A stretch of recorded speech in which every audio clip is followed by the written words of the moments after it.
অবশেষে চট্টগ্রামের সীতাকুণ্ডের শিশু ইরামণিকে ধর্ষণ চেষ্টা ও হত্যার ঘটনায় মিলেছে চূড়ান্ত বিচার। মাত্র ১৩ কার্যদিবসের মধ্যে একমাত্র আসামি বাবু শেখকে ফাঁসির আদেশ দিয়েছেন আদালত।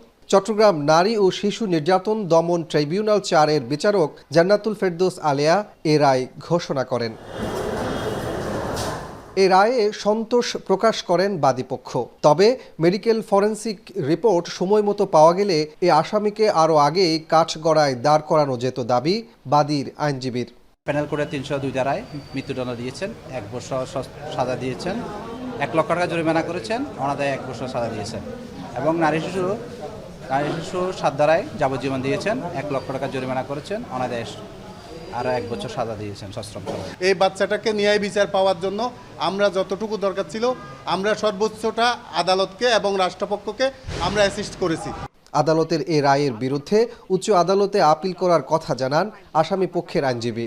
সাজাকে কনসিডার করার জন্য বিজ্ঞ আদালতের আমার নিবেদন ছিল। এরপর বিজ্ঞ আদালত যে রায়টা সাজা মৃত্যুদণ্ড দিয়েছেন তার এ রায়ে আমরা সন্তুষ্ট না, আমরা উচ্চ আদালতে যাব। বাবু শেখের ফাঁসির রায় শুনে আদালত চত্বরে এই কান্নায় ভেঙে পড়েন ভুক্তভোগীর মা বাবা। এখন আমি খুশি আছি, ওর ফাঁসি দিয়েছি।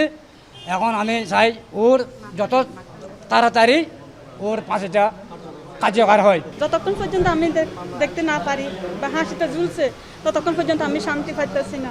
ঘটনার পর থেকে ১৩০ দিনের মধ্যে এ রায় ঘোষণা করা হয়। চলতি বছরের ১ মার্চ সীতাকুণ্ডের পাহাড়ে ধর্ষণ চেষ্টায় ব্যর্থ হয়ে আসামি প্রতিবেশী বাবু শেখ চাকু দিয়ে ২য় শ্রেণীর ছাত্রী ইরামণির শ্বাসনালী কেটে ফেলে। পরে হাসপাতালে চিকিৎসাধীন অবস্থায় মৃত্যু হয় তার। কাজী মাহফুজ, এখন চট্টগ্রাম।